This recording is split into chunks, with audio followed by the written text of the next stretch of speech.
filibuster.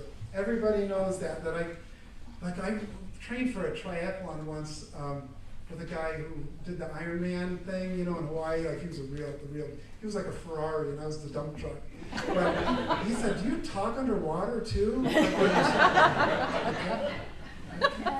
So I have other little nuances and points that I thought I could fire out to you. But I think it's probably best that I be quiet and see if there's any questions that you have, and I'll do my very best. You said you had handouts. Are those 10 points on the handout? Yeah. Oh, and I lied to you. I said I would hand them out. I just figured you'd probably cheat and want to look at them early, and then I'd be all sad.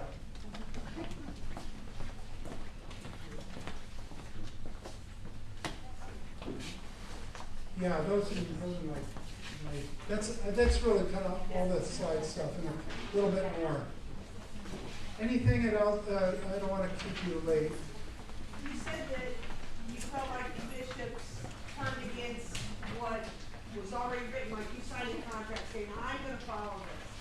And you said the bishops were supposed to do that too, and somehow They did. They did sign the same thing with your hearts, yes. And some of them have said, "Let's for all day." Have those bishops been like that? No, they haven't. The bishops are accountable to bishops, and why are they not accountable to us? yeah, that's part of the flaw in our system. It is. It's a democratic system that when we go to general conference, and you probably know this, but in 1996, I was a delegate 2 times there, and then I just got so tired of it, I just said, no, I don't want to do that ever again. But the more traditional, I'm going to use some labels, but the more traditional conservative caucuses got together and thought of a brilliant strategy to keep our church in the traditional sense, was they said fully on the American church, because the American church is way more progressive than the rest of the world. They said, why don't we have delegates come based on true membership of baptisms and conversions and growth? So the Latin church and the African church have been swelling to overflowing, and it gave them great power to vote. So they're the only reasons that we have very orthodox traditional social standards, like around homosexual marriage. It's really the African and Latin church, and as more of the American church splits and veils, it'll just give them more power and control, which to me is, I don't mind it. They're doing it. They're doing it. So bottom line is, in my mind, in my lifetime, I don't think it's ever going to change. I think we're almost solidifying that the Africans drive the theology and practice of our church, and I'm sort of glad about that. I guess I would, if you had 2 churches, one that was dying and struggling, and one that was tripling or quadrupling every year, who would you want making choices for how we're doing life together? So in my mind, the whole split is because people are mad at bishops and they want to make them pay, and it feels like a really American thing to get together and hurt ourselves instead of just do what we've been called to do and be the church of Jesus and reach people. I think your theology in a conservative, traditional way is mapped to be what it has been and more so. But that's my subjective take, but it's after decades of doing this bishops are elected for a lifetime, and I knew that when I came in, and it feels creepy, but that it's the same way of saying your pastors are actually ordained for a lifetime and guaranteed an appointment no matter how awful they are, unless they overtly do something measurable to break covenant. We can't get rid of our bad pastors either. And part of that was created in beauty and goodness, saying churches shouldn't have the control over throwing a pastor out, because John Wesley got thrown out of every church he ever went to. He's preached in the streets and outside of orphanages and steel mills, and he was rejected by the religious people of his day, and he said, that won't happen to my people. So inherently, built into the strength of who we are is this great weakness. But still, and I'll come back to this again, Angie has a lovely family, but there's a couple crazy people in it, way crazier than my family, and I would never take that out on her. Never would I break covenant for her over what other people do. So that's just it's flawed probably, but that's my way of thinking. And plus, all I see is harm being done by it, all across the map. I have a painful question that's been kind of haunting me since our discussions about either to stay or to go. I've had several members of our congregation say to me that the seminaries are teaching our Methodist pastors that Jesus is gay, or was gay, and that Timothy and Paul were gay because they traveled together. Can you verify whether or not the seminary? I have never. Well, I didn't go to a United Methodist seminary, but so I can't speak firsthand for that. But I don't think that that's a Well, that's widely. see, that's what we're hearing, and that's the pain of all this. I guess I'd want to see it documented and all that kind of stuff. That feels like.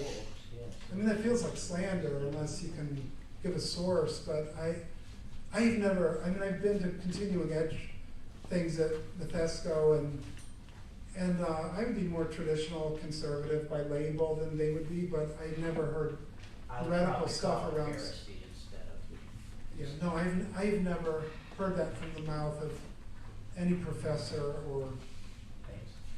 Yeah, and I don't want to be defensive either for people that say reckless things either. Thank you for asking. No, that's a courageous sort of question to ask. I've struggled with it now since I first heard it. It's just not at me. Well, here's a kind of this is a weird DS story, but I went into a church once and they demanded a young evangelical pastor to grow their church, and they were really this guy cussed at me twice, and I thought I was I overworked. I knew their file. I looked it up. It was the first time I walked into the church. But this guy told me that every pastor we ever sent to them was SHIT in the last 3 appointments. And he said one was too liberal, one was an idiot, one didn't work hard. I said, I looked at your file and wow, I didn't want to agree because those are my colleagues, but it was hard to disagree with some of it. So he just pointed his finger and, I was a bureaucrat that was an odd Christian that he could push around. I just let him, So I said, here's an interesting thing. I looked at the background of your church, and you haven't sent a candidate into ministry at least for 40 years. At least 40 years. Not one person out of your church family became a United Methodist pastor. So, how about this? I said, I want to see pictures of your children, because he was a little gray and real professional. He had a thin red tie and the whole thing would be intimidating. So I said, he showed me pictures. He told me one was a pharmacist. I'll never forget this, an engineer, and a school teacher. And I said, give me their numbers. I'm going to call them and beg them to become United Methodist pastors. Because I'll bet they're pretty, because they came from you. And they got to be smart to do these jobs. So give me their names. Are they Christians? He said, oh yeah, they love the Lord. I said, give me their names. And I will call them and I'll pay for their seminary. And I'll get them an appointment and we'll get them to work. And as soon as you give me one, I'll give you one back. And he said, this guy told me I would never want my children to do this. He told me that because of the way they treated their pastors. But I mean, it's sort of like, I said to him, I didn't say the word, but I said sort of like bleep in and bleep out then. Like, whatever you give us, we educate and give back.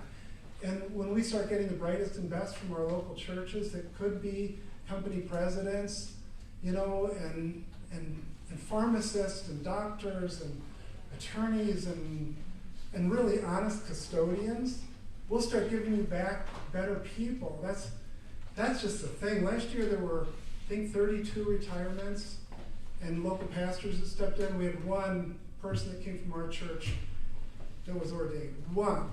And you can look up the stats, and this year I think we're sending 4 from our church. And 3 of them I would want for my own pastor and my grandkids.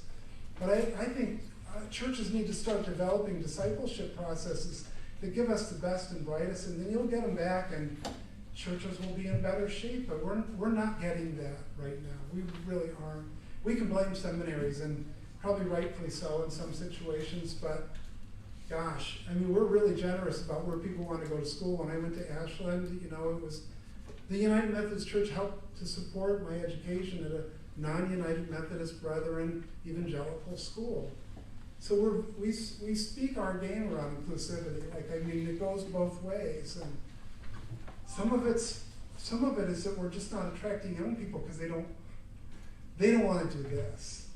And a lot of young people have friends that are gay that they don't want to mistreat or say you're not allowed to come to my church. So it's a dilemma. It's tough. Leadership is really tough these days. Ask anybody who's doing it. It's why I'm retiring. Huh? Go ahead. In number 7 here, you say that the UNC has biblical authority and Christ-centered theology, and that's right now. But what some of us have been hearing is that book of discipline is going to change, and that there are going to be things that aren't Christ-centered and aren't biblical, and that's a concern. Yeah, honestly, I just think that's a political technique to get people fear-filled. Like, how is the church going to change when it hasn't changed in 200 and some odd years of these doctrines, especially when the African and Latino churches are way, they make you guys look wildly progressive, I promise. In Africa, the men and women don't sit on the same side of the aisles. So, like, I mean, they're controlling the theology of our church, for which I'll repeat again, I'm thankful. But I don't see us changing. I see that there's a lot of rhetoric and a lot of throw around and a lot of people that step out and make noise get attention in our world now. And it works both ways. It works with people who throw rocks, and it works with people who try to quiet them. And look at our whole American political system. This is a microcosm of the whole mess. It is. We're not counterculture anymore. We're not being thermostats. We're thermometers. We're adjusting to the temperature, and then we're doing the same stuff the world does instead of. I keep saying to our church, we're going to be a different voice. You can disagree and be loved here. You can misbelieve and you can be loved here. You can start as an infant and be loved here. You can even be a Democrat. We do. And people have said to me, "This is not going to work. This is not going to work." And it's working. It's working because I think it's Jesus' way. It is for me so deeply, and I'm so convicted around it that I think we're worried about what's going on up here instead of worrying about what's happening on the streets of Norwalk and how many kids at risk are being mentored by people in the room right now, or how many programs you have developed to go to teachers and say, give us a list of kids that are in bad trouble or in foster care right now, or have no influence but a tired grandmother. I mean, we just need men to step up and not just fight with bishops, but fight for the lives of children in our communities. And I get so much life from that. I'm mentoring a young boy who lives in East Cleveland. In fact, where I turn to get to his house, it has a F white people spray painted on a warehouse in East Cleveland, one of the worst sections in our state. And he told me that when he's allowed to have a tattoo, he's gonna have the tattoos of all the names of people that have loved him to the Lord. And he said, Pastor Dave, your name will be on my back. And I tell him his name is already in my heart. It is. And he's changed my life as much as I've changed his. But those are the people I want to fight for, not bishops. I'm kind of done fighting with bishops. I don't want to go to General Conference. I want to go see Jonathan, and I want to salvage one more life. And I think the more we focus on that, the more your church will flourish. And I don't think it will matter one bit whether you go Global Methodist, put that sign up and do that, praise God. Or stay United Methodist and do that. But missional churches that reach people and real felt needs for Christ are successful in our denomination, no matter where they are on the sliding scale of theology. Well, what I'm going to say is not my opinion per se, but what I've heard from other Methodists and in my own church.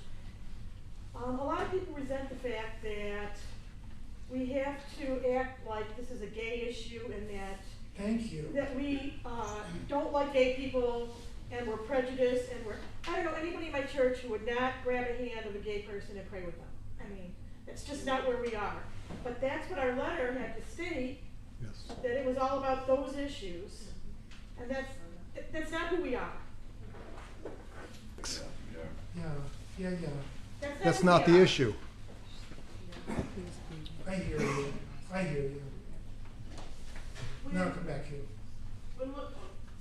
No, please go ahead. When you're looking at the whole thing about the United Methodist Church and you look at it, you can compare it to like the government where it's in layers, and I'm not saying politics, but as in layers, or a corporate world, it's in layers.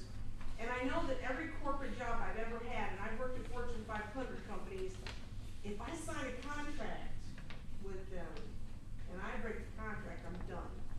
So I think of these bishops, and you just said, and I didn't know that, it's a life appointment. So we have a life appointment with someone who you say, let's worry about what's happening here, and we gotta, sometimes we just gotta let it go. And I get that.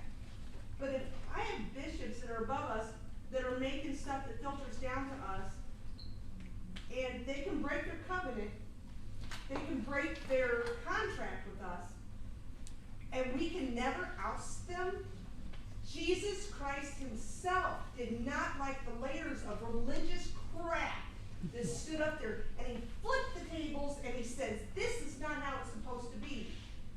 And I can't look at the bishops, and I see them on social media, and I will tell you it's bishops that are in our conference, like, you know, the 7 states or whatever, and I've seen a United Methodist bishop say stuff on Facebook or whatever, and do a YouTube or whatever, and I'll be like, what? Like, hate. I don't know if anybody knows it, but I'm white. But I have black people in my family. And I'll take this and I'll say to my black son-in-law, who I call my bonus son, I said, watch this. And he's like, woo! He goes, who's that person? Do you know them? I said, yeah, they're bishop of the United Methodist Church. He goes, you're kidding me. Like, she hates you. She hates you. She hates all white people. And he goes, Mom, I'm sorry. Mom, I'm sorry. She shouldn't say that. So that's out there, and we're listening to that. And then I have people say, what are you? And I say, Methodist. And they like, oh, I saw that person or that guy or that girl on Facebook. I'm like, and we're supposed to own that? No. No. No, we're not supposed to own it. And Jesus said, no, this layers of crap should not be there. And we should be able to oust them.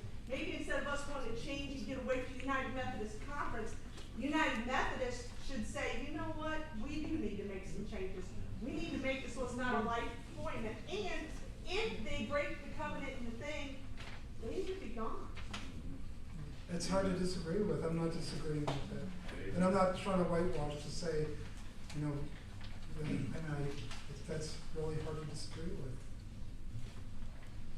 Reverend Dave, I want to thank you for all your years of service, and I know you've touched a lot of people's lives. I've heard nothing but great things about you from the folks here. Thank you for that. And the issue is not what you've been talking about tonight. But you did make one statement that I disagree with, and it concerns the bishops. And this is the problem. You said that you've never known a bishop to disavow Jesus Christ or not agree with who Jesus is. But we have it, and I wish I'd never seen these tapes. I agree with that. These are so disturbing, sir. I see a United Methodist bishop saying that it doesn't matter if we don't agree on who Jesus Christ is. Yes, it does. That's what we're here for. And please hear me out. It's great, and I have nothing but respect for you. But it's great for you to stand up and tell us why you would stay. But you have 6 months left, sir. We've got this whole church. And you know what? I don't favor myself. I'm going to lay. I don't favor. I want to stay United Methodist. But you know what? I'm being forced to leave. Right. I am being forced. And I would just as soon disaffiliate and be independent and still maintain the Methodist name, not the United. And we had a bishop suspend our pastor. I mean, and not answer my calls.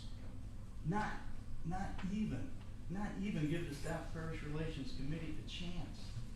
This is inexcusable. I thought she worked for us. I thought she worked for Christ, our pastor. And it hurt me so bad. And then I see these videos. I was raised in this church, and I say, my goodness. And I see people like you, and I think, what a stellar individual you are, and what a great example you are. Pastor Dave, there's not too many of you guys left, or gals. in the United Methodist Church. And when I see the bishops coming in and I see the videos and what they say, I'm going like, there's no people with rationale left. And I say that. Where are the videos coming from? They're on the EOC websites, they're on the United Methodist websites, they're all over YouTube, and they can't be fake. And I have nothing, I wanna tell you, I love what you do. No, you've been so I wanna respectful. show I it. hear you. I have to hear that, cause you know, I think what I've done over all these years is sometimes I just put my head in the sand. I think I have loved our bishops, and Bishop Hopkins was like, you know, like one of the most godly mentors I've ever had in my life. And so like, I just haven't been exposed to the worst of it. And I think that's one of the reasons I pull out of General Conference stuff personally. I just thought the Africans got this, and I want to be in the I want to be in the classroom. And so that I feel like these are valid things, and divorce is really painful. I mean, really, you're going to have a lot of hurt in your church going through this, and you already have it. And I'm not here to add on to that. I think sometimes there's really valid reasons in Scripture. There's valid reasons for divorce. I think, like I said, I think it's how you do it, which I think with your tenor and tone is so deeply respectful, and you have hard choices to make. I just feel like I've had the luxury of being around really grounded people as bishops, and I've hung on to those, and I stick my head in the sand on the others. And that's a fault I have, I suppose. I think the bottom line is we all want to love each other. And we all want to promote Christ. And we all want to promote our love for Christ and his placement in our world and outreach to others. Everything that you said is absolutely what we all want. And it's just, how do we do that together when we have these very different strong feelings about what's coming down the pike? And the bottom line is we want to be everything that you're saying. Yeah, and you have been to me. I mean, this church has been those things to me and my wife and our kids. It's almost, I guess, I don't know, it feels like in some ways this is like, don't you think it's like, how do you stay in America and stay next to somebody as a neighbor who has a flag that represents everything that makes your stomach cringe? How do you stay American these days and feel American and feel like that's not a betrayal, or that the American flag isn't some racist symbol or something, that we can somehow live under that banner? I think that's the question, and it's hard stuff. I just wonder how many bishops are not what, you know, we've heard on the videos. How many bishops? 17? I don't know how many we have. No, there's, did you say, I'm sorry, how many did you say? How many bishops do we have? Like, well, there's 17 that just got elected. Yeah, that's in just, like, nationally I think we're at 42 or 3 or something in America. And then globally it's much bigger. And then the College of Bishops are retired as well. They count the retired souls in that gang. So how many of them would be out of the box and embarrassing to us? I hate to put a number on it, but I'm still pretty convinced it's a minority. But the sad thing is, and I saved that as number one because I think that's the number one issue, is like we have no control over what they say or do, and they're out guarding their own hen house. And I've asked my bishop, you know, I've just said to her, I'm in the whole way. I'm going to die United Methodist, but it hurts me that you'll hold us accountable for almost any other thing, but you won't hold each other accountable for this thing. It hurts us in the local church and as a colleague. But the problem is, it's the minority of it that's driving it, and driving the wedge between the rest of the church. It's the small voice that's taking over because they're screaming the loudest, and we're the ones that are going to have to suffer for it. And then I think, like I started to say, that like the reaction of a drunk off one side of the horse is off the other. So the reaction to it has been hurtful. To have colleagues that I've loved for years that that say to me, you're gonna lose your soul if you stay where you are, and you can't really love Christ and stay where you are. And it's hurtful. It's hurtful. It's like saying you can't be a real American if you live here anymore.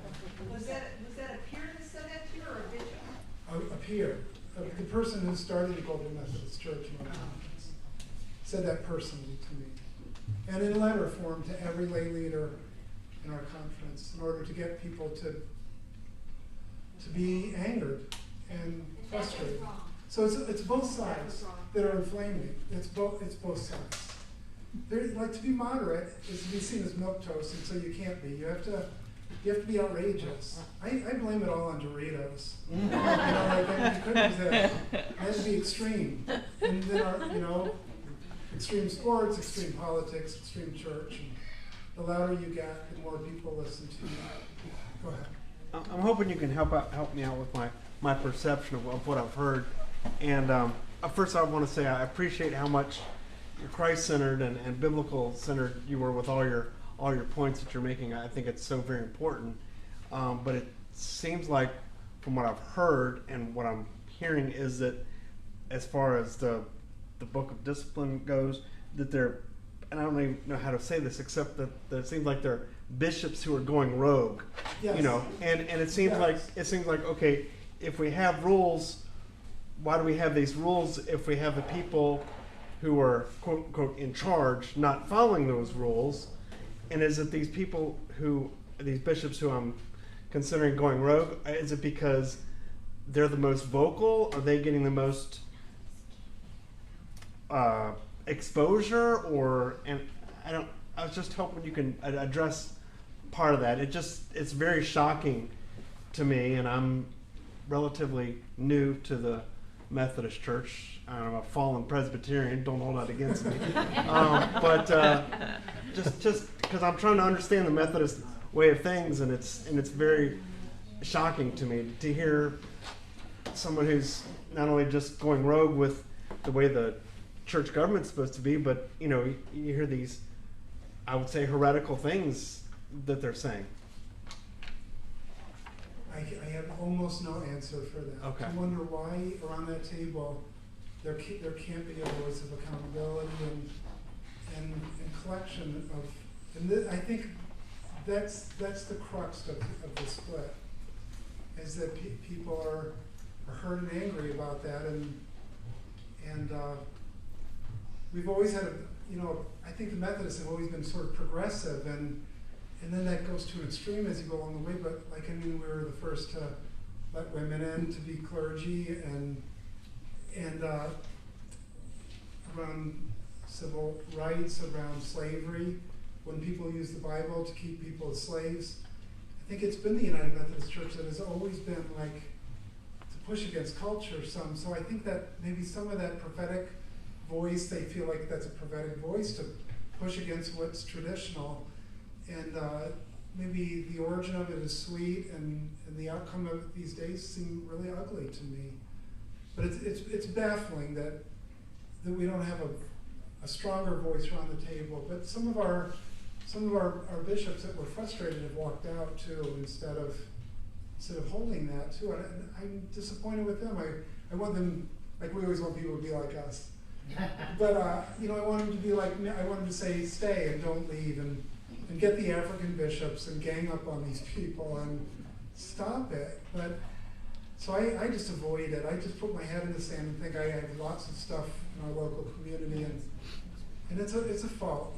You can take that home and think you're just sort of a coward and a practical person at nature, and that's probably really true. I just want to add to what you said, 'cause I think it's important.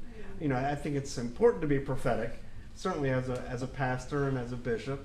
And as you pointed out in your talk, we as a church are supposed to be not necessarily counterculture, but we're supposed to be in the world but not of the world. But there's also got to be, hey, if you're called to be a bishop and a pastor, there's a certain line you're supposed to toe. And again, admittedly my research is limited, and I have to depend on my fellow church members here for what the news is, but it's shocking to me to hear somebody just going not just off script. Right. Which is okay to go off script, but when you're going way off script, it's like, whoa. Yeah, you know, again, maybe we should all be thankful we don't have too much power or money, because we'd probably ruin ourselves.